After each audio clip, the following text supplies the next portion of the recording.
Welcome to The Explainer. Today, we are diving deep into the technology that quite literally connects our world, wireless. We're going to trace the entire story, from the days of, watching a single photo load line by line, all the way to a future where downloads are basically instantaneous. But let's kick things off with a question you've probably asked yourself. You glance at your phone, you see the little Wi-Fi symbol, you see 5G, so which one is actually faster? Who is the real speed king here?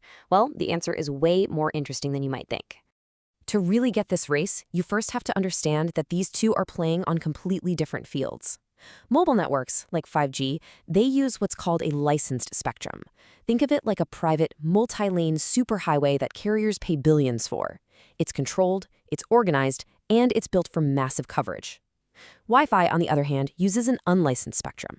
It's more like your local neighborhood streets. Anybody can set up a router, which is great for your house, but it can also lead to some serious traffic jams when your neighbor's Netflix binge starts interfering with your Zoom call. Okay, to truly appreciate just how ridiculously fast things are now, we have to jump in the time machine.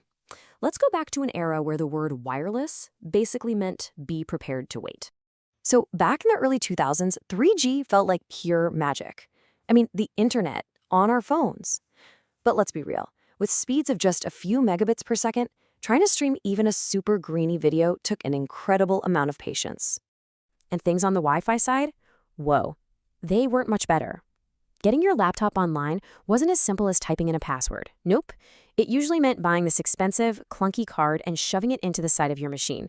It was a whole procedure, a universe away from the seamless connection we just expect today. But of course, things couldn't stay that slow forever. The next era was really defined by one thing, a massive, massive leap in speed. Our growing hunger for video, for high-res photos, it kicked off a full-blown technological arms race between mobile and Wi-Fi. And for years, you can see how mobile and Wi-Fi just kept leapfrogging each other. Wi-Fi 4 comes out in 2009, and bam, 4G rolls out right after. This constant back and forth is what has pushed speeds higher and higher year after year. The arrival of 4G, though, that was a true game changer. For the very first time, mobile networks could theoretically hit that 1 gigabit per second mark. This is what made smooth HD video streaming on the go an actual reality. It's what built the app economy that we live in today. So what was the secret sauce for Wi-Fi's big jump in speed? It was this really clever technology called MIMO. Basically, it uses multiple antennas to send and receive data all at the same time.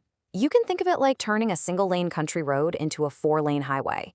All of a sudden, you've just smashed through those old speed limits. Then Wi-Fi 5 came along and it got even smarter. Its strategy was to focus almost entirely on the cleaner, less crowded 5 gigahertz frequency band. The result? A huge boost in data speeds, perfect for streaming 4K movies. The only catch? Yeah, those higher frequency signals, they're not so great at going through walls. But after a while, the race started to change. It wasn't just about hitting the highest possible top speed in a lab anymore. The new real-world challenge was making wireless work well when it's crowded, like really, really crowded with devices. So the entire focus of the engineering world kind of pivoted. It went from just building a drag racer to designing a super efficient traffic management system. The new question was, how do you give a great connection to a phone, a laptop, a TV, and a dozen smart home gadgets all at the same time without the whole network just grinding to a halt? And the answer, with Wi-Fi 6, was this brilliant technology called OFDMA. Now, instead of your router serving one device at a time, like a delivery driver making separate trips for each package, OFDMA lets it serve multiple devices at once. It's like that same delivery truck can now drop off packages to several houses in a single trip. It is a massive leap in efficiency.